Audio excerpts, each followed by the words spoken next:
Hi class. So far in Chapter 15 we've figured out how to measure the true brightness of a star, the luminosity, and to do that we need to know the distance, so we combine information about how bright the star appears to be with the star's distance to get its what we might call true brightness, or its luminosity, how much energy every second it gives off. And we talked about how we determine temperature. We determine temperature by looking at the spectrum of the star, looking really carefully at the light that it gives off, to look at what elements, what atoms are absorbing certain colors.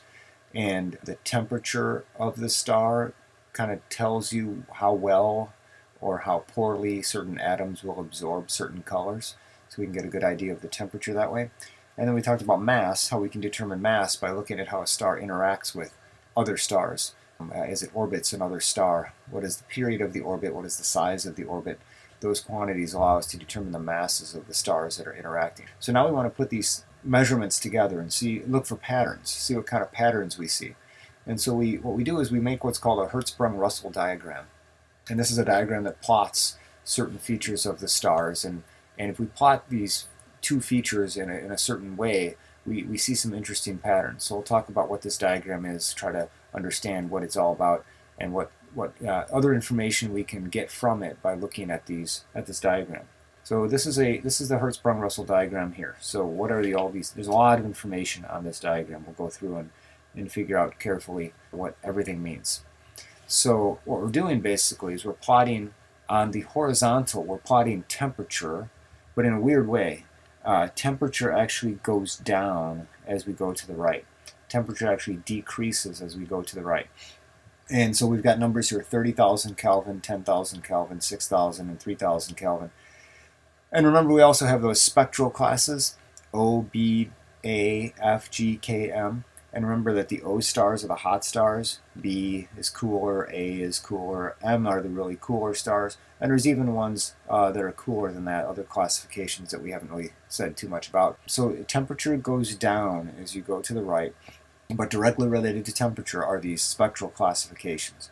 And again, those spectral classifications are based on how well or how poorly certain atoms or molecules absorb certain colors, certain wavelengths of light.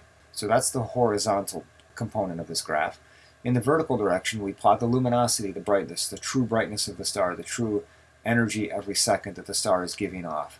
And so we plot it in a kind of a funny scale. This is a logarithmic scale. This is 1. Anything that has the same luminosity as the sun would be a number 1. So you'd find the sun along this line here. Anywhere along here would be a star with the same luminosity of the sun. And in fact, if you go over here, there's the sun right there. And so any star along here would have the same energy every second emitted as the sun does. And we're talking total energy every second emitted by the entire star, not just a piece of it, the whole star. All the energy that it gives off every single second. The next line up has the number 10 there. So any star along this horizontal line would be 10 times as luminous as the sun. So this star Altair is about 10 times as luminous. It gives off about 10 times as much energy every second as the sun does. And then the next line up is 100 times, 1,000 times, 10,000 times, and so on. And the lines below this are 1/10, 1/100th, 1/1000th, and so on. So there are stars that give off 1/10 of the luminosity of the sun. So here are some stars: Cygnus, A, B. These are stars that emit 1/10 of the energy every second that the sun emits. So that's basically the plot that we're talking about. We're plotting temperature versus luminosity. Luminosity increases as we go up, but temperature increases as we go to the left. In other words, it decreases as we go this way. So it's a little bit backwards on the temperature scale. So what are some things? What are some patterns that we see? Well, one thing we see is a lot of stars clustered along this diagonal path. This diagonal kind of going from the lower right to the upper left. And there's a lot of other information here that we'll talk about, but it turns out this is where the majority of stars would be when they're living their normal life, when they're burning hydrogen in their core. So they're converting hydrogen into helium in their core. They're kind of in their normal lifetime. They're not dying. They haven't just been born. They're just living their normal life. These are normal stars. We call this the main sequence. This is the main sequence. These are stars living their normal life. And it turns out that when we then put in mass information, so again, all we're doing is we're taking a star that we've measured, and we're looking up on the horizontal, we're looking for a temperature that corresponds to that star, and then we're going to stick a little dot on this diagram at the correct location that also has the correct luminosity.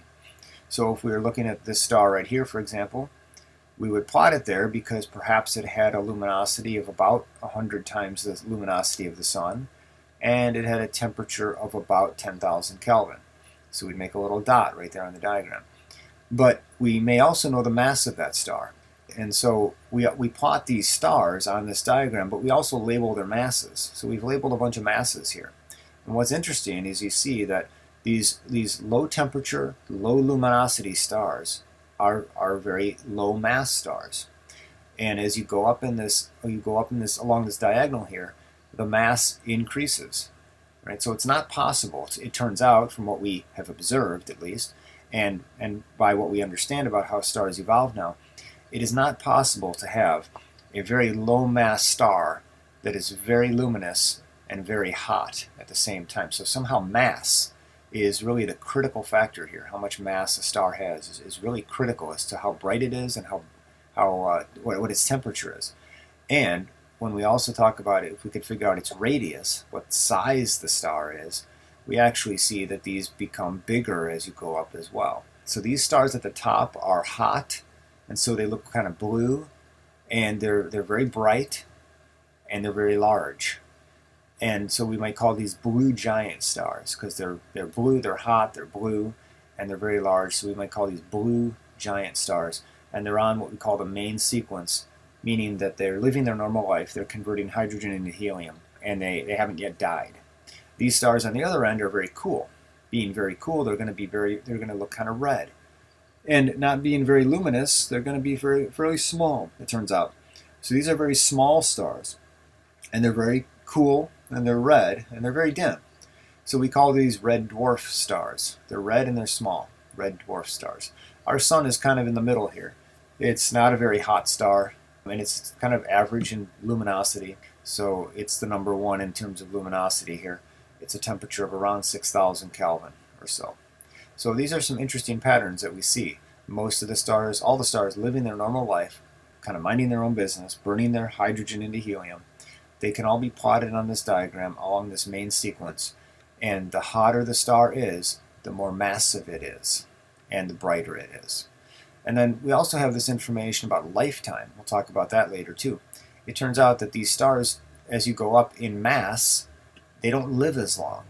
So this lifetime is 10 to the 7 years. That's 10 million years. 10 to the 7 is 10 million years. As you go down in mass, the star actually lives longer. That seems kind of backwards. You would think that a more massive star would have more fuel to burn, and so it would live longer. Well, it's not quite true. These red dwarf stars can live a very long time, 10 to the 11, 10 to the 12 years. They can live a very long time. Any red dwarf that was ever created is still alive today. It has not died yet because they last a long, long time, longer than the age of the universe so far. So that's an interesting thing. We'll talk about why that is. Why if you have more mass, if you're a star of higher mass, do you not live as long as a star of lower mass? So other areas in the diagram that we can look at, besides the main sequence, we do find that we can plot some stars that are kind of up in this area, which means they're cool, they're reddish looking, but they're very bright. All right. So if you're cool, remember that temperature determines how much energy every second comes off of, not the whole star, but like a square meter of the star, a small area of the star. So if you're cool, if you're red and you're fairly cool, not a lot of energy comes off of the star in a certain small area of it. And so if it is an overall bright star, it must be very large in order to give off a lot of energy every second. It must have a lot of area. And so these are cool stars, but they're very bright, and so they must be very large. We call them giant stars or supergiant stars. So the really big ones are supergiant stars. The ones that are not so big are giant stars. But these are cool red giant stars or red supergiant stars. You could also have giant stars that are blue. And these guys on the main sequence are giant stars and they're blue. But these ones are a little bit different. It turns out that these stars that are giants, blue giants or red giants over in this part of HR diagram and these giants here. These are stars, it turns out, and we'll talk about why this is later, but it turns out these are stars that are dying. They're in the process of dying. They're not burning the normal hydrogen into helium in their core. They're doing some other things as well. So these are dying stars, and they won't last very long in this phase. And so stars actually, as they live their life, they actually kind of travel along a path on the HR diagram. They start off on the main sequence and kind of stay in one place for a long time. They maintain a certain luminosity and they maintain a certain temperature for a pretty long time. But as the star evolves and as it runs out of fuel, its temperature and its luminosity change. And so you would plot it as a different point on this diagram as it ages.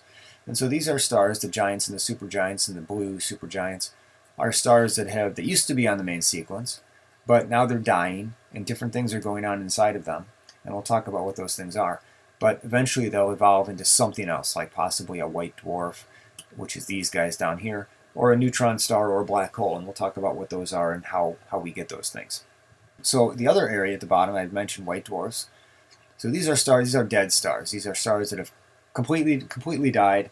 They're usually very hot, often very hot, and they're not very luminous. They're not very bright. So if you're very hot but you're not very bright, you must be very small, right? Because remember, temperature means that higher temperature means there's a lot of energy coming off of a certain area, a square meter, for example.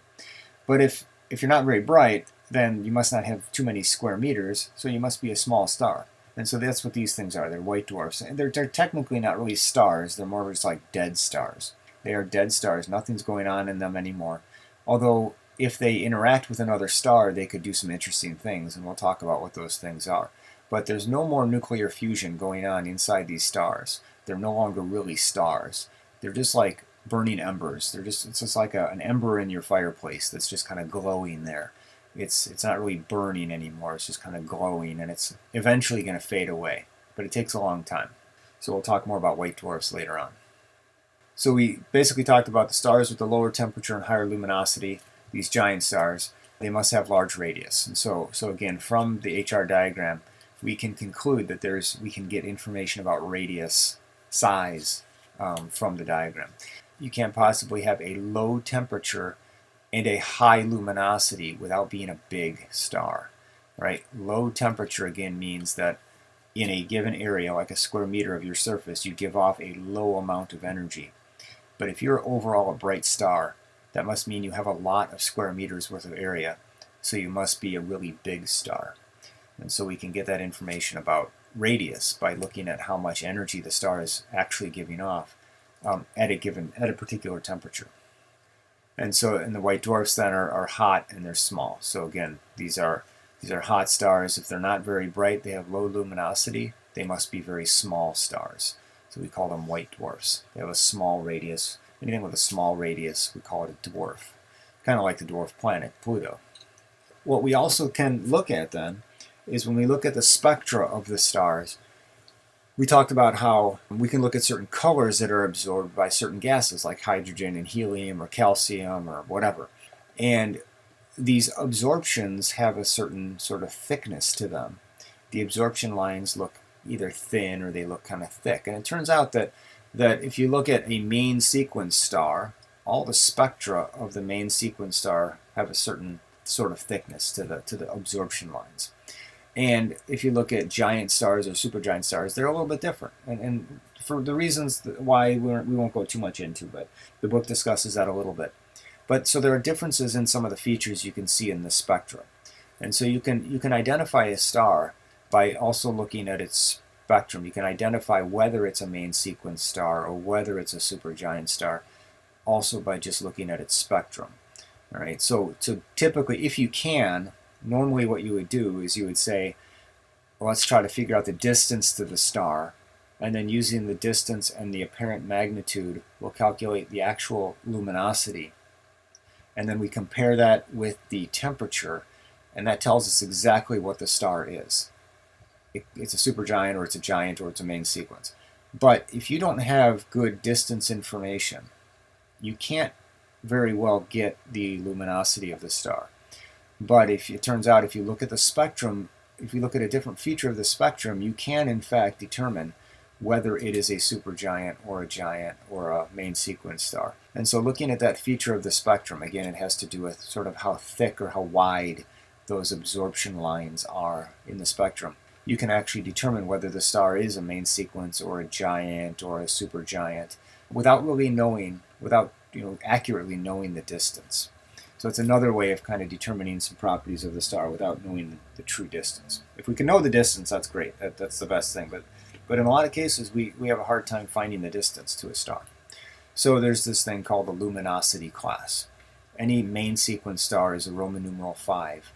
Any subgiant star, which is a star that's just starting to die, is a Roman numeral 4. A giant star is a Roman numeral 3, a bright giant is a Roman numeral 2, and a supergiant is a Roman numeral 1. This has to do again with the density, or the sort of the thickness of the absorption lines, which actually has to do with the density of the gas in the outer layers of the star. Our Sun is a G25, G2V you might say.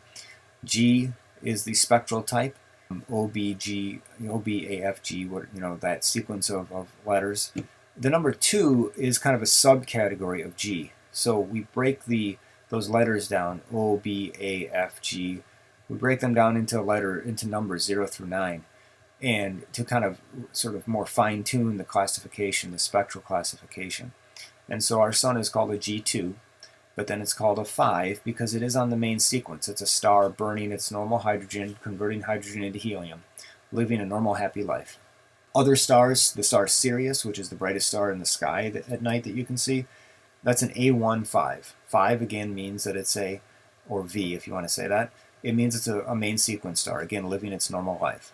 A1, OBA, right? It's a pretty hot star. An A star is a fairly hot star, and a 1 is kind of in the A category. Betelgeuse in the constellation Orion. It's an M2I or a 1, Roman numeral 1. That is a supergiant star. That is a star that's fairly cool. Remember, M is at the cool end of the spectral class. M2 is at that cool end. So it's a reddish-looking star. The outer surface is fairly cool, but it's a supergiant. It's a very large star. Betelgeuse is a star that's going to die very soon, and it's a very massive star too. And we'll talk about what might happen, what we think might happen when it actually dies. So these are the things we've discussed. Now we've got this big diagram, a lot of information here, and again, just to summarize, on the horizontal axis is temperature. But again, temperature is directly related to the spectral classification, OBAFGKM. And temperature goes down as you go to the right. And then we plot luminosity on the vertical. Luminosity goes up. And we find that most of the stars lie along this main sequence. And these are stars that are kind of stable, and they're living their normal lives. And we find that mass also increases as you go up in brightness along the main sequence, which at first sounds a little bit backwards, but we'll talk about that in a second. And then also we can get radius information from this. We can know that if you have a cool star that's very, very bright, the only way you can be cool and bright is if you have a lot of surface area. If you have a lot of surface area, you must be a big star. You must be a giant star of some sort. And so we can get radius information from this as well. And so these new lines that we've got drawn in this diagram are kind of diagonal. Any star along this line would have a radius of 1,000, that's 10 to the 3 solar radii. This would be 1,000 times the radius of the Sun. So there's Betelgeuse. Betelgeuse has a radius that's 1,000 times the size of our Sun. That's a huge star. It's an incredibly huge star. 1,000 times the size of our Sun. These white dwarfs down here are very small. They have a radius of 1/100th the radius. That's 10 to the minus 2. 1/100th the radius of the Sun. They're very small. Sirius B is an example. There's the star Sirius, and there's another companion star, Sirius B, which is a white dwarf star. So that's a very small object. So these white dwarfs are white, that means they're hot, and they're dwarfs, that means they're small, white dwarfs. So we can get radius information from these kind of diagonal lines. And the diagonal lines kind of follow the main sequence in that kind of direction. So you definitely go up in mass as you go up along this main sequence here. So a couple questions just to kind of practice. out of these letters A, B, C, and D, which star, which labeled A, B, C, or D, would be the hottest? Where do you go for temperature? You go to the horizontal axis, and hotter is to the left. So the star, simply the star further to the left. It doesn't matter. It doesn't matter whether you go up or down. The star further to the left is the hotter one, so that would be A. All right, A is hotter than B. Even though B is way up here, this B star is definitely brighter than the A star, but it's a cooler star. It has a temperature in the, I don't know, maybe 20,000 Kelvin or so. Okay, so the A star would be the hottest star. Which star is the most luminous? So there you go to the vertical axis, the up and down axis, the one that's the higher up here, is the most luminous. So star C would be the most luminous star, brightest star. Not the brightest in the way it would look in the sky, but the true brightness of the star, the true energy per second that it gives off. Which star is a main sequence star? So which of these letters is on the main sequence? Well, B almost is, but it's not quite. D definitely is. D is on the main sequence. And so that's the main sequence star, D. Which star has the largest radius? And so for that, you follow these diagonal lines kind of in this direction. And C has the bigger radius. This is about 10 to the 3, 10,000 or 1,000 times the radius of the sun. So C has the biggest radius. So what can we say about the main sequence? We'll look at the main sequence, and then in the next little video, we'll look at the other parts of the HR diagram. So we've already mentioned a few things about the main sequence. One is that when we compare masses and brightnesses, we think about the fact that the main sequence stars are stars that are converting hydrogen into helium in their core. So a very luminous star, a very bright star, is going to be producing a lot of energy, right? The energy it gives off every second has to be balanced by the energy it produces every second. So these stars at the top that have high luminosity must be producing a lot of energy every second in the core. Otherwise, the star wouldn't be stable. And so these are very hot blue stars up here. These stars down here are not producing a lot of energy every second. Their fusion reaction rate is very low in the core. They're not producing a lot of energy every second. If we then look at the masses, as I mentioned before, if you then compare masses, not all stars can you determine exactly what their mass is. You need to have an interaction of some sort with another star.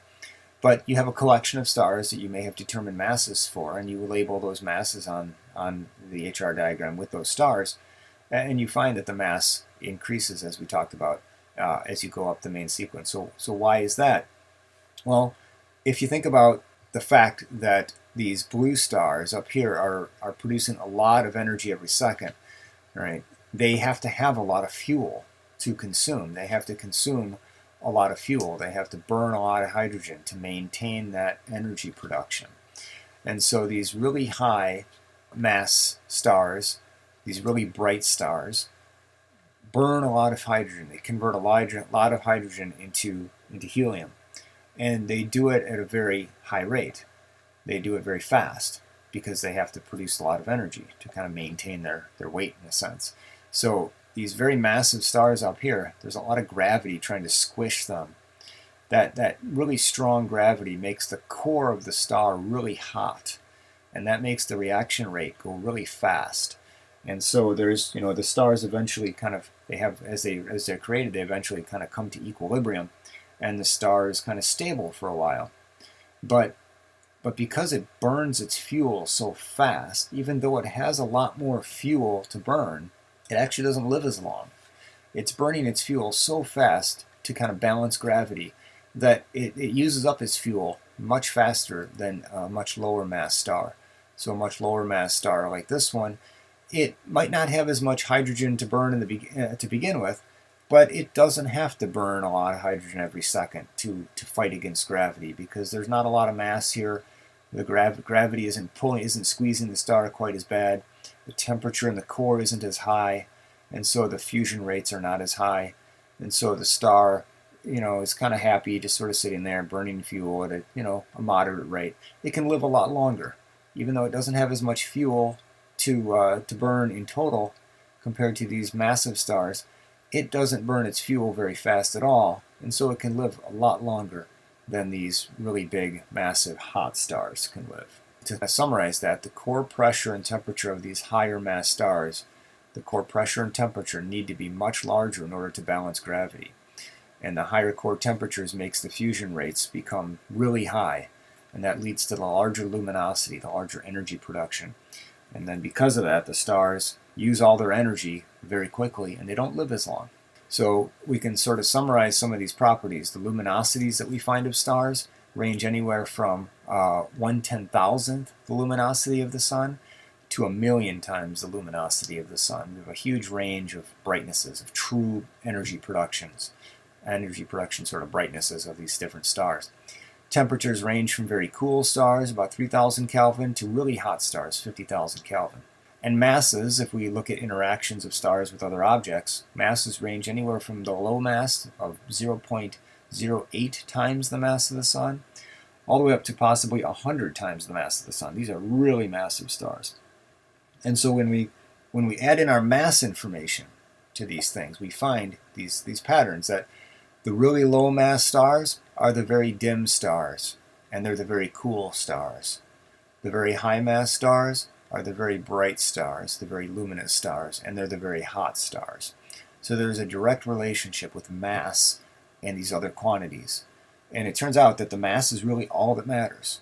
If you're given a certain mass of a star, and you're told I've got a 50 solar mass star, then you will know everything about that star. You will be able to determine its luminosity and its temperature very precisely while it's living its normal life on the main sequence. As it dies, it's going to die in a different way depending on its mass, and we'll talk about how stars die. But it turns out mass is critical. Mass is almost all you need to know about a star to determine how it's going to live its life and how bright it will be and what its temperature will be. So our sun is going to live in total about 10 billion years. It's about halfway through its life. It has about 5 billion or so years left to go. So it's not going to die anytime soon. We'll be fine. But eventually it will. Eventually it'll die, and we'll talk about how our sun will eventually die, what will happen to it. So it's only used up about 10% so far of its hydrogen fuel. If we look at a star that's about 10 times the mass of the sun, it has 10 times as much fuel because it's 10 times more massive. But it uses that fuel much faster. It uses that fuel 10,000 times faster than the sun does. And so it's going to live a shorter lifetime. Even though it has more fuel, it uses the fuel much faster than the sun does. And so it's going to only live maybe about 10 million years instead of 10 billion years. So it's going to die much more quickly. And then the really low mass stars, a star that's 1/10 the mass of the sun, it has 1/10 the amount of fuel that the sun has, but it doesn't burn it as fast. It burns it as maybe 1/100th time the rate at which the sun burns its fuel. And so it could live maybe 10 times longer than the sun, maybe 100 billion years. And the universe, as far as we can tell, is only about 13 and a half or so, 14 billion years old. So every single low mass star, every single 1/10 solar mass star that has been formed has not yet died. They're all still in the main sequence. None of those stars have died yet. And these could be stars that were born right at the beginning of star production, which we'll talk about when that might have been, after the Big Bang. But no low mass star, this low mass, 10th of a solar mass, has yet died. The summary then for the main sequence is that we have high mass stars, very high mass, are blue. They're high luminosity. They don't live very long, and they're very big, and they're blue. The very low mass stars have low luminosity. They live a long time. They have a small radius, and they're cool. And they're red. They're very red. And then you've got all kinds of stuff in between. The sun is kind of yellow. It's sort of in between. Sirius is kind of a bluish star, but not as big and blue as some of the other ones. Spica is a big blue supergiant type main sequence star. Not a giant, I shouldn't say, but it's a large blue star called a blue. You could call it a blue main sequence giant if you want to call it that. But it's not a giant in the sense of a star that has died already. Then in the next little lecture, we'll talk about the giants and the supergiants and the white dwarfs in a little more detail.